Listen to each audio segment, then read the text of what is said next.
বিশ্বনবী রেখে যাওয়া সুন্নাতে যদি আমরা একটু তালাশ করি, একটু স্ক্যানিং করি, একটু চোখ গোলাই, তাহলে সুন্নাহ আমাদেরকে বলে বেশি বেশি নফল ইবাদত করো আর আল্লাহর নৈকট্য হাসিল করো।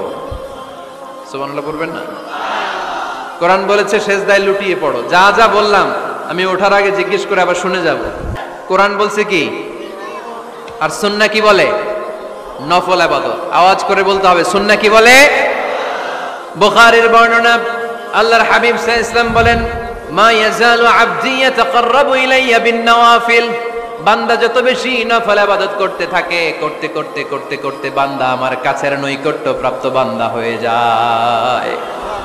হাত্তা উহিব্বাহু, এরপর আমি আমার বান্দারে এত ভালোবাসি, কুনতু সামআহুল্লাযী ইয়াসমাউ বিহি, বান্দা যখন শুনে সে তার নিজের কান দিয়ে শুনে না, আমি আল্লাহর কানে শুনি। কুনতু বাসরাহুল্লাযী ইউবসিরু বিহি, বান্দা যখন দেখে নিজের চোখে দেখে না, আমি আল্লাহর চোখে দেখে।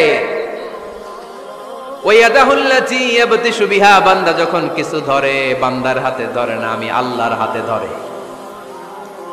ওয়ারিজলাহুল্লাতী ইয়ামশি বিহা, বান্দা যখন হেঁটে যায় ওর নিজের পায়ে হাঁটে না, কেমন যেন আমি আল্লাহর পায়ে হাঁটে। আওয়াজ করে বলতে হবে আল্লাহু আকবার। মানে আল্লাহ বুঝাতে চাইলেন আমি তখন তার কান হয়ে যাই, আমি তখন তার চোখ হয়ে যাই, আমি তখন তার হাত হয়ে যাই, আমি তখন তার পা হয়ে যাই, আমার আর তার মাঝে আর কোনো ফারাক থাকে না, সে আমার একেবারে নিকটে চলে আসে। এজন্য নফল ইবাদত করতে রাজি আছেন তো? সুনানে তিরমিজির বর্ণনায় আল্লাহর হাবিব সাল্লাল্লাহু আলাইহি ওয়াসাল্লাম বললেন, হাদিসে কুদসি, কিয়ামতের দিন বান্দার যখন ফরজে ঘাটতি হবে, কিসে ঘাটতি হবে? ফরজে। আল্লাহ পাক বলবেন, উনজুরু হাল্লি আবদি মিন তাতাওয়ু, ও ফেরেশতারা দেখো তো আমার বান্দা নফল করছে কিনা। ফরজে যেহেতু তার ঘাটতি, দেখো তো আমার বান্দার কোনো নফল ইবাদত আছে কিনা। ফেরেশতারা বলবে আছে। আল্লাহ বলবেন তাহলে ফরজগুলার যেহেতু ঘাটতি, নফল থেকে কিছু এনে ফরজে বসাই দিয়ে ওগুলোর ফরজ বানায় দাও। এজন্য নফল ইবাদতের দরকার আছে না নাই? ফরজ তো করাই লাগবে, এটা কম্পালসারি, এটার মাফ নাই, এটা অব্লিগেটরি।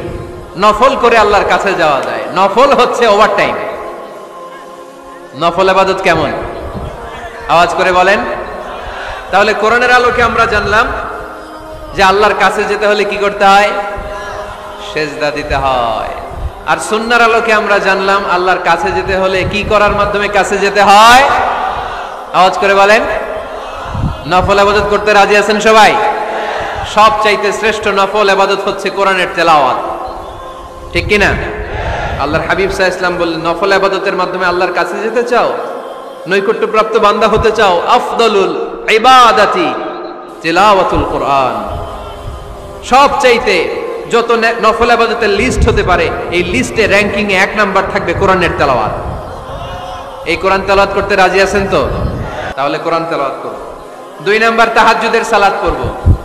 কিসের নামাজ? হুজুর ফজরই পড়তে পারি না।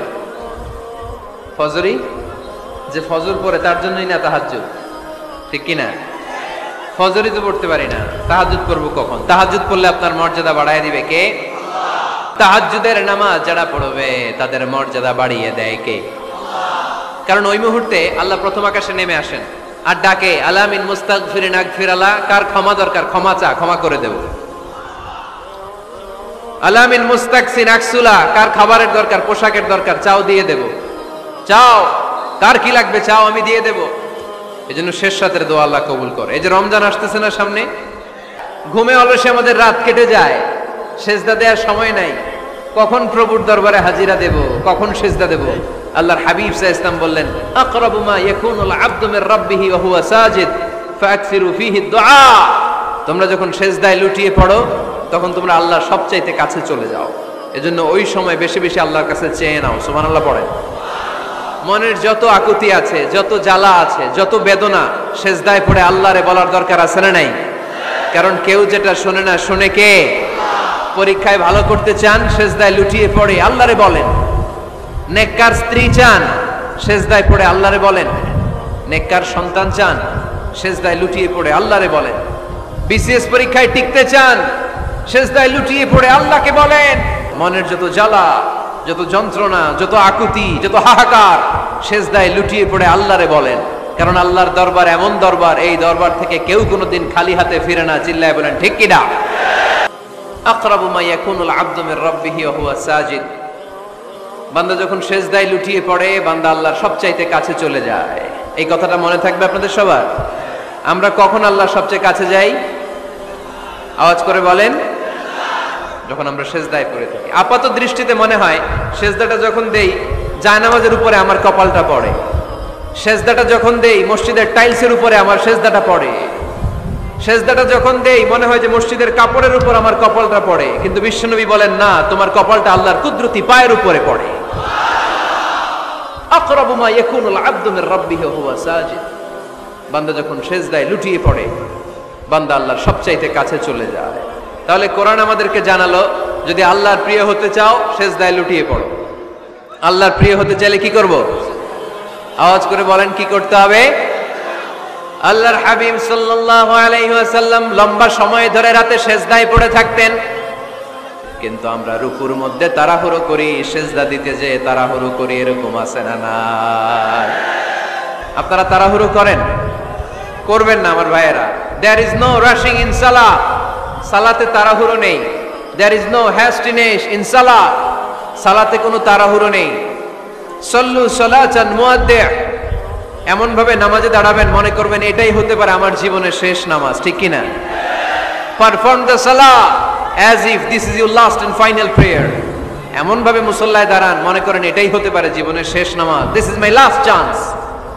আমরা যে আরো আধা ঘন্টা এখানকার সবাই বেঁচে থাকবো কোনো গ্যারান্টি আছে? আরো 10 মিনিট হায়াত পাবো, গ্যারান্টি? 5 মিনিট, 2 মিনিট, শ্বাস যেটা নিলাম, ব্রেথ ইন করলাম, এটার ব্রেথ আউট করতে পারবো, কোনো গ্যারান্টি আছে? তো প্রতিটা সালাতের মুসল্লায় যখন দাঁড়াই এই চিন্তাটা আমাদের মাথায় আসে না কেন যে এটাই আমার শেষ নামাজ? যখনই নামাজে আমরা দাঁড়াবো আমরা ভাববো হতে পারে এটাই আমার জীবনের শেষ নামাজ, এটাই জীবনের। ভাবা যাবে? আর লম্বা চূড়া রুকু করবেন, লম্বা সেজদা করবেন, রুকুতে পিঠটা সোজা রাখবেন।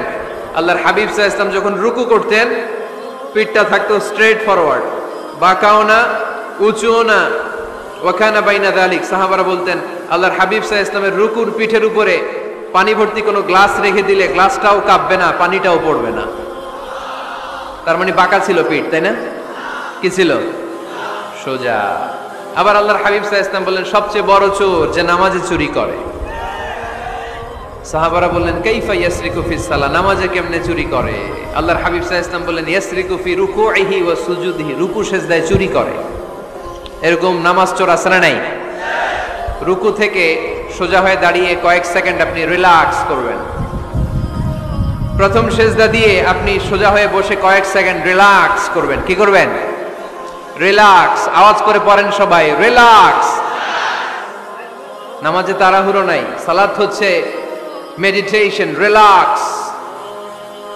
এক সেজদা দিয়ে বসে আপনি রিল্যাক্স করবেন ধীরস্থির ভাবে, এরপরে দ্বিতীয় সেজদায় যাবেন। অনেকে সেজদা প্রথমটা দিয়ে কোন রকম মাথাটা তুইলেই আবার সেজদায় দৌড় মারে, আছে না নাই? এরাই সালাত চোর। আমরা যেন নামাজ চোরের খাতায় নিজেদের নাম না চুলি, আমরা যেন বেশি বেশি আল্লাহর সেজদা দেই। তাহলে কোরআন আমাদেরকে জানালো আমরা যদি আল্লাহর কাছে যেতে চাই কি করতে হবে? বইলা গেছি, খাইয়া ফেলাইছি? আওয়াজ করে বলেন কি করবেন? আল্লাহর হাবিব সাল্লাল্লাহু আলাইহি ওয়াসাল্লাম সব সময় লম্বা লম্বা সেজদায় পড়ে থাকতেন। আল্লাহর নবীর সাহাবারা সব সময় লম্বা লম্বা সেজদায় পড়ে থাকতেন।